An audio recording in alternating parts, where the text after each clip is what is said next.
एक खूबसूरत जंगल जहाँ दरख्तों की शाखें आसमान से बातें करती थीं, वहाँ एक छोटा सा गांव था जहाँ एक छोटी सी लड़की ज़ैनब अपनी माँ के साथ रहती थी।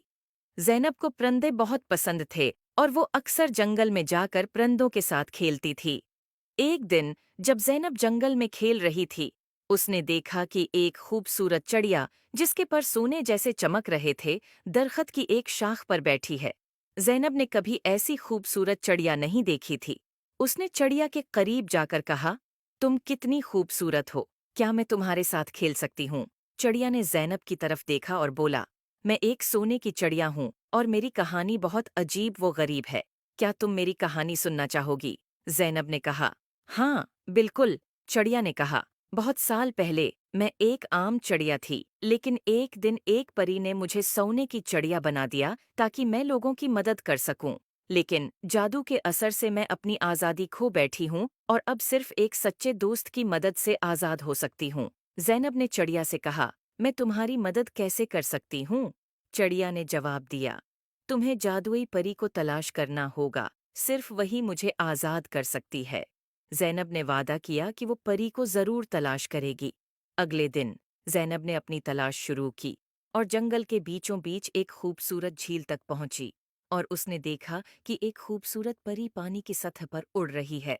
ज़ैनब ने परी को पुकारा, अये जादुई परी, क्या आप मेरी मदद कर सकती हैं? परी ने ज़ैनब की तरफ देखकर मुस्कुराकर कहा, हाँ, प्यारी बच्ची, बताओ, क्या मसला है? ज़ैनब ने परी को सोने की चिड़िया के बारे में बताया। परी ने कहा, तुम्हारी नेक नीति ने मुझे बहुत मुतासिर किया है, मैं तुम्हारी मदद करूंगी। परी ने अपनी जादुई छुरी से झील के पानी को छुआ और एक रोशनी का गोल दायरा बनाया। उसने ज़ैनब से कहा, चलो, मुझे उस चिड़िया के पास ले चलो। ज़ैनब और परी दोनों चिड़िया के पास पहुंचे। परी ने चिड़िया की तरफ देखा और कहा, तुम्हें आज़ाद करने का वक्त आ गया है। परी ने अपनी छुरी से चिड़िया के ऊपर जादू किया और चिड़िया की पुराने जादू से आज़ाद हो गई। चिड़िया खुशी से उड़कर ज़ैनब के गले लग गई और कहा, शुक्रिया, तुमने मुझे आज़ाद कर दिया। अब मैं अपनी मर्जी से उड़ सकती हूँ और लोगों की मदद कर सकती हूँ। ज़ैनब ने खुशी से कहा, ये सब परी की वजह से हुआ है। परी ने ज़ैनब की तरफ देखा और कहा, तुमने अपनी नेक नियति से चिड़िया की मदद की है, इसलिए मैं तुम्हें एक जादुई तहफ़ा देना चाहती हूँ। ये एक जादुई पता है, जो जब भी तुम्हारे पास होगा, तुम्हें खुशी और सुकून मिलेगा। उम्मीद है आपको स्टोरी पसंद